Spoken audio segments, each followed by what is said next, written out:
Welcome to episode 13 of the 3am Fear podcast. Welcome to part 2 in the Brentwood Massacre series. I know we had covered a lot in part 1. We spoke about the victims. We also spoke about the timeline leading up to their deaths. Now in part 2, we are going to see what actually happened after this tragedy. What happened to Matthew and was justice actually served? Let's get started.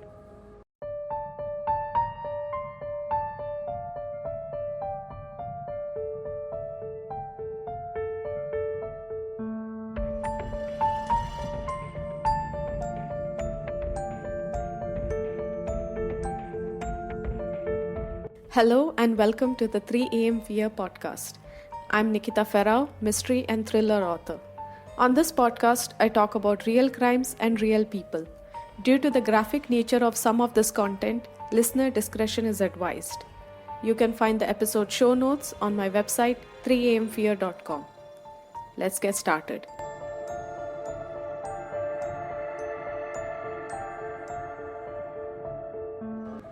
On April 15, 2014 is when all the families of the victims started receiving the news about what happened. When Lawrence's family was informed, they said they had a deep feeling in their stomach that something bad had happened. They had tried to contact him, but they didn't get any response. Lorenzo, his father, said that he was up almost all night looking at his phone, hoping a call could come. The next morning, a knock on the door gave them the answer they dreaded the most. The police officers came in civilian clothes and asked them to sit down and close the TV. They then showed some clothes and asked if they recognized them. They said yes, these are Lawrence's clothes. They knew something was wrong. They said that there had been an incident and their boy would never return again. When Katie's parents received the news, they said that at first they thought that the police had gotten the wrong girl because they weren't even aware that Katie was a part of some party or that Katie had even gone to a party. Their morning routine started like any other. Greg's second wife and Katie's stepmother, Cam Laraway, turned on the TV when she saw the news of 5 people getting killed. She had no clue what was in store for her. There was no mention of any names in the news, just that 5 people were killed at a house party. Cam, in a later interview, said that she was dropping off her young daughter, who was then in grade 3, across the street to the school bus when she saw all these people outside her house. She didn't think much because it was usual for parents to come and park outside her house because when you cross the street, you get the school bus. So parents would come, they would park at her place or the street in front of her house, they would cross the road, they would go to get the bus. But this time, a car pulled up. They weren't parents, but policemen in civilian clothing. They got up to her and asked if she was Shannon, Katie's biological mother. And she said no. She then went on to tell them that her husband's ex-wife's name was Shannon. Her young daughter was still with her at this point. She later said in an interview that she couldn't believe when the cops told her what had happened. She refused to believe. She said Katie was not the person to attend parties, but unfortunately, this was not the case here. Similar to Lawrence's parents, Katie's too were afraid and the cops had to tell them that no, they were not doing anything wrong. None of the kids were doing anything wrong. They were unfortunately at the wrong place at the wrong time. They requested her to call her husband but not tell him why. When he found out the truth, he was devastated and could not believe. The cops then requested him to call his wife Shannon and ask her to come, but the same thing, they told him, please don't tell Shannon why you are calling her, just ask her to come. Jordan's mother, Patty, also heard the news but could not bring herself to imagine something like that would happen to her child. Jordan was a good student who was focused on his studies. He only hung out with good crowds, so it was really unbelievable that this horrendous crime would happen. She said he didn't have any violent friends. She wanted to know the name of this person who did this, and the cop said that it was there all over the news. The cops thought that it was in her best interest if they didn't share much, because the details of whatever happened that night were quite graphic and they didn't want to scar her. But she still wanted to know. A press conference that was held about the situation a little while later told everything, and that's where on television she heard everything that happened to her child. Zach's mother, Rhonda Lee, wasn't worried. She knew he was planning to stay over. It wasn't until she received a call from one of his bandmates who was at the party that she came to know what had happened to him. Rhonda called the police and asked if this was correct and if they had the right guy. They said they would call back soon, and several hours later they did. They confirmed that the person they had was indeed the killer. They also said that Matthew was currently being treated at the hospital and was awaiting trial. Josh Hunter's father was out of town on business right after an Electric Night celebration of the EP release. He said he remembered watching the news and saw what had happened, but at that time he didn't know that his boy was one of the victims. When Barkley Hunter got a call from Kelly telling him that she couldn't get hold of her son, he immediately got into a cab and headed for the airport. Later, Kelly confirmed that one of the victims was Josh. The cops worked fast. They had to make sure that whatever information they were getting was right, whatever the information they were giving to the families was right. They wanted to make sure 100% that the person they had caught was right. I mean, even though there was a lot of evidence against him, even though people had seen him, there were eyewitnesses, everything was there, they still had to be extra careful. They had to be sure, they had to know everything before they made any of this news public. Because as you know, this is the age of social media. It's 2014. Most of the cases that I've covered before, you have all these media flushing out news left and right, and they had to make sure that now this is the age of social media. So it's not just media, it's social media. News works faster. News runs faster now with social media. They wanted to make sure that if they said anything, if there was any news that went out about Matthew or about the murders or about the victims, it had to be 100% right. They had to be on their toes. They had to look after the victims. They had to look after the victims' families. They had to get the news right. They had to make sure that Matthew also was the right person, because according to me, don't come for me, according to me, Matthew's father is a very high-ranking police officer. So it's important for them that they get everything right. Although much later you will get to know that how good Matthew's father actually is, because usually in this position I've seen that a lot of people don't do what Matthew's father did. We'll get to that a little while later, but I just wanted to know that I have huge respect for Matthew's father in this case. The investigation was led by Matt Den Marino. 2 days after the mass murder, Matthew's parents had come out to the press apologizing to the victims' families about their son's actions. His father also said that when convicting his son, there was not going to be any favoritism involved. They further added that they were too much in shock and confused to why he would do such a horrific and graphic crime. Now, the press conference is there online. I am not going to play it here. I don't know if I'm allowed to play it here on my channel, so I will link it in the description. You can just check out. It's there on YouTube, or if you want to see, I'll just link it in my description. You can see how sad, how broken his father is. When he starts talking, he is a little okay. He starts saying how sorry he is, and as he gets further into this topic and as he starts saying that how bad he feels and how he never thought that his son would do something like this, you can actually see him shaking. You can see him crying, you can see him shaking, and this is something that shows that he is a true person. He is not lying. He is not going to cover up his son's crime. He is not going to do something like protect his son and try to get this thing far away. He's not going to do anything like that. He's not going to try to protect his son or keep his son first. He brings the law before everyone, and that is something that I really liked.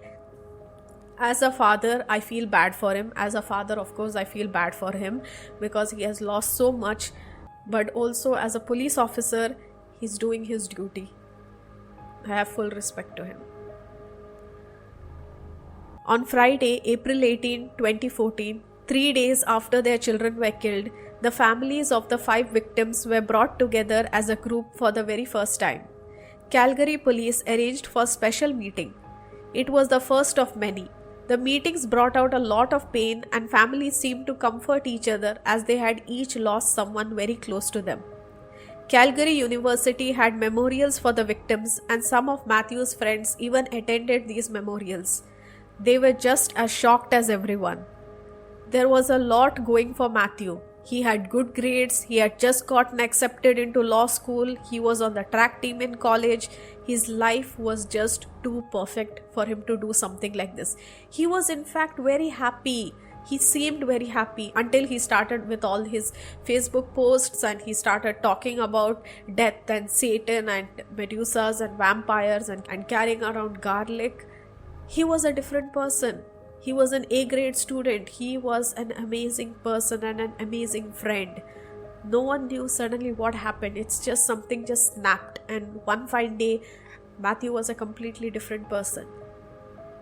On April 30, the day that Lawrence would have celebrated his 28th birthday, the Calgary community got together and paid to make a special charter bus that traveled from the university to the service station.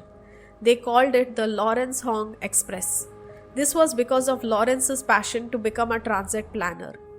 Since Lawrence and Zach were in their final years of school, they were both given their degrees that their families could put up in their homes. Memorial scholarships were made for Josh and Jordan. Another memorial scholarship was made at Counterpoint Dance Studio in remembrance for Katie, because that was the studio that she actually learned dance and studied. This scholarship was a way to help kids who loved dance but were financially struggling. On May 22, 2014, Matthew had been under a 30-day psychiatric evaluation when he was declared fit to stand trial. But before he even got to the trial, he was sent back to the hospital. On May 16, 2016, Matthew's official trial began. Now this is 2 whole years after the incident. 2 years. Matthew attempted at pleading not guilty due to reasons of insanity, and his lawyers and defense team did it to back it up with the claim that doctors also agreed on this. They even produced 2 years worth of proof from doctors showing that Matthew was not fit, that Matthew had some problem because of which he did this, and Matthew was not in his right mind when he did all this. When he killed these 5 people, he was not in his right mind. They further proved that during the time of the crime, he was going through a psychotic break as well as suffering from schizophrenia, so he didn't know how to differ from reality and fantasy at the moment. Which meant that when he was killing all those people, he actually didn't know what he was doing. His lawyers then said that it would be better for Matthew if he were in the hospital getting the care he needed instead of being in jail. They also added that now that he was under medication, he was much better, and Matthew also wanted that. Matthew didn't want to go to jail. Who would want to go to jail? He would rather be in the hospital being taken care of than being in jail with criminals, with other criminals. Why would he want to go to jail? Of course he doesn't want to go to jail. The other side of the court argued these claims, bringing up the text message that he had sent to his co-worker saying, quote, "Trust that I never hurt anyone. All will be known 5." End quote. So this text was sent right before the killing, and this text also, like many of his other texts, almost all of his other texts, did not make much sense except for that one word 5. Why did he send this exact sentence with the word 5 in it and 5 people were killed? And this happened, this text was sent before he went to the party. So why 5? Did he know that he was going to the party to kill 5 people? Was he thinking of killing 5 people, random 5 people, or those exact 5 people? Or were there voices in his head telling him beforehand that he had to kill 5 people? Or was he actually fine and he wanted to kill 5 people? Unfortunately, this would never be answered. To a lot of people, it seemed like a premeditated crime. Or why would he say that? As I said, many people thought that this was a premeditated crime. He knew beforehand. Otherwise, why would he send this kind of messages saying 5? Now, this is something that came up during the court, and even I did when I initially started reading this case, when I started researching this case. This question came into my mind, which was, why was he running away from the crime scene if he didn't know that he was doing something wrong? If he was in a psychotic episode, then he believed that everything that he did was right. So why was he running away? Why didn't he try to stab his best friend? Why did he just give his knife to his best friend? Why didn't he stab his best friend? When the police caught on to him, why didn't he try to attack them? Of course, he resisted the arrest, but why didn't he attack? Canine dogs were brought in. He attacked a canine dog. But why didn't he try to do something to the police? I mean, of course, I understand that he didn't have a knife, but I don't think that he acted in a way that a person would act who was in a psychotic episode. I don't know exactly how he was acting, but the way that I read online, it didn't seem like that. It seemed at one point you see him in a psychotic episode. He's out there, he's killing one by one, whoever comes in his way. He's just killing left to right. He's just killing people. And the next moment you see him, he's outside and he's not killing people. He's trying to run away. So why was he running away if he was in that psychotic episode? If he knew what he was doing was wrong, that means he was not in a psychotic episode. So was this all pre-planned? So this kind of reminded me of a Hindi movie, Don't Come For Me. It's just something that I've seen. I love to watch movies, I love to read books, and there are a lot of things that come up, lot of stories that come up. And also I am a crime thriller writer, so I get a lot of ideas from all these things that happen. And there was this movie, a Hindi movie that I've seen, where the killer convinces people, including the court, saying that he had an episode, and during that episode he ended up killing a person. And while he was running away, he was caught by the police drenched in blood, and he actually wins the case. And much later on it is revealed that he was actually not in the psychotic episode, because he knew exactly whom to kill, when to kill, and how to kill. So this kind of, my mind started rolling around on this topic when I read about whatever Matthew did, the way that Matthew spoke, and the way that he acted. This kind of popped into my head, and I'm not telling this by reading anybody's theories or by reading any news or by listening to anything. It's just when I read the story and the timeline, it kind of didn't make sense, because if Matthew was killing these 5 people, why didn't he kill everyone else? So it didn't make sense. Don't come for me, just something that I heard, just something that I read, just something that I thought. Don't come for me. We all know he's guilty. He's of course guilty, but he's telling the truth or lie, I don't know. He was sent to a mental asylum when he was caught. So as part of his deal, he would not go to prison. He would instead be in the mental asylum. Once a year, he has a re-evaluation. So every year with the re-evaluation, the doctors have 3 choices. They can either fully discharge him, or discharge him with limited privileges, or keep him in the hospital. Now, something I want to add here is that according to his parents and classmates, Matthew's behavior started to change in the weeks before the stabbing. So all of this was not spur of the moment act. He began posting more frequently on Facebook, submitting bizarre status updates. Remember, he even posted something before his killing spree. In 2017, Matthew was granted ground privileges, which meant he was allowed to go outside of the secured facility under supervision. So Matthew was finally declared NCR, that is not criminally responsible. So the court declared that Matthew was not responsible for anything that happened. He was not in the right mindset. He did it when he was in a psychotic episode, and whatever he did then would not go in his record. So that means today, Matthew has a clean record. I kind of feel bad for those 5 families, because Matthew got a clean slate. I don't know, he had a psychotic episode, he may have been mentally unfit, but he killed 5 people and now he has a clean record. It just doesn't seem fair. The following year, in 2018, 2 years after being declared not criminally responsible, NCR, Matthew was moved to a secure facility in Edmonton, a 3-hour drive north of Calgary. Doctors said in their statements that he was a model patient, so much so that he was even given unsupervised ground privileges as well as passes into the city as long as he was supervised by a responsible adult. He could just walk into the city as long as he had a responsible adult with him, and this responsible adult would be one of his parents. He was also allowed to leave for 24 hours at a time to stay with his family. By 2019, the freedoms were increased again, this time exponentially. While he still lives in the secure facility in Edmonton, he is allowed unsupervised visits into the city. He also has access to overnight passes when he is moved into a group home, so he can basically travel anywhere. Matthew can go anywhere. He has so much freedom right now. It's almost as if he's free. He's grounded for some time, he has to stay in the facility for some time, but it's almost as if Matthew is free. The doctors made it clear that schizophrenia cannot be cured, but it can be managed. If Matthew stops taking his medications, these are doctors' words, stating that if Matthew ever stopped taking his medications, then he could relapse, and this time it would be full blown. So I don't even want to imagine how his full-blown episode would be like.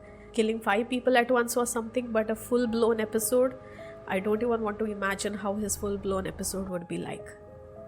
I watched a lot of interviews of the parents of these 5 students, and they also feel that this is not right. Giving him so much freedom, giving him a clean slate from the court is not right, because he took 5 lives. And he is just getting treatment. Most of the coverage, if you see, people don't focus on these 5 people. It's like, okay, there are 5 students, there are 5 kids, 5 kids were killed. Okay, so how can Matthew get better? And it's actually very sad, because when I was searching material for this, all I could find was Matthew is getting better, Matthew is looking fine, Matthew has started talking. No one's talking about the kids, no one's talking about the kids' parents, no one's talking how are they doing. No one's telling anything about them. It's all about Matthew. It breaks my heart. It kind of breaks my heart. The following year in 2019, when he had his yearly re-evaluation, they said that currently Matthew was still given heavy doses of medication, but if he stops taking his medication at any point, he could easily relapse within a couple of weeks or months. About this review, every year the parents of these victims, they have to go up to this place where Matthew is. They have to go up to the board and they have to talk to the board. They have to tell them why Matthew should not go out as a free man, or why they think that Matthew deserves to be there in this facility. So it's kind of like a punishment to the parents, because every year they have to relive that incident. Worst of all, because Matthew was found not criminally guilty, he can't be ever titled as a murderer. Who knows, in the next year after that, few years down the line, doctors would say that Matthew is fine and he would let go as a free man, and he's not even titled as a murderer. He could start living a good life, and if he stops taking his medication, then what? In 2021, for the first time since the murders, Matthew spoke at this re-evaluation. He said, quote, "I accept what I have done and I'm truly sorry. I hope one day I will be seen as a person who is able to earn his way back into the society. The weight of this tragedy bears heavily on my shoulders and has not lightened over time. I carry the shame and guilt with me 24/7, and forever I want to make amends in any way I can. I am committed to managing my illness." End quote. So although he spoke after a long time, he was still denied full discharge, as they felt he was still a danger to the society. There was also a park that opened up in South Glenmore in remembrance of the victims. Matthew is currently 30 years old and in a mental asylum in Edmonton. He was last evaluated in 2021. If Matthew were to be released, he would be released into a group home. So from the looks of it, it seems like Matthew could be fully released in a couple of years, which is quite scary. As I said, I kind of feel like everyone's focusing on Matthew. Everyone's talking about Matthew, his good health, how can he recover, how can we just put this behind us. But at the same time, people are not putting it behind them. They are calling these families every year over and over again to come, to talk. The ultimate victims are the families. They are the ones who have to relive that night every single year, trying to figure out one way that they could keep Matthew behind bars. But unfortunately, they can't because he's a free man. I saw a lot of news reports where the families came forward, they spoke and they said that how Matthew should not be let free and how they felt like they lost their children and Matthew does not deserve freedom. No matter what happened to him, even if it was not his fault, he did something and their children are never going to return. So ultimately, the question here is, was justice actually served? Was justice served in this case? Did the families of those 5 kids receive justice? According to me, no, they didn't. Justice was not served. They did not deserve this. Thank you guys. Thank you so much for being with me so far. I know this has been a very long story. I know there has been a lot of things. It took a lot of time to gather everything because videos, most of the information, everything points towards Matthew. There is very less that is said about the 5. Thank you so much for being with me so far. I would love to know from you guys, what do you think? Do you think that justice was served? Do you think that Matthew got what he deserved? Do you think that the families of the 5 could ever get out of this? Do you think that Matthew deserved to go to prison, or do you think that it was good that he's getting the help that he needed? And one of the main questions that I had running through my head, which I want to know from you, is do you think that this could have been avoided? Do you think there were, of course, signs from the beginning? So do you think that if his family, if his friends, or if people around him would have noticed this beforehand, do you think it could all have been avoided? So thank you so much for being with me today. Till then, see you next week and stay safe out there.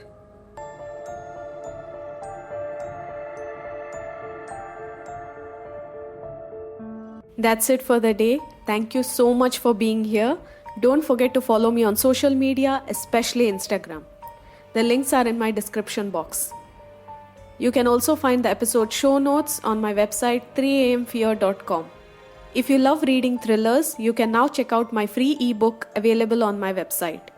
Once again, thank you so much for being here today and see you next week. Have a great week and stay safe out there.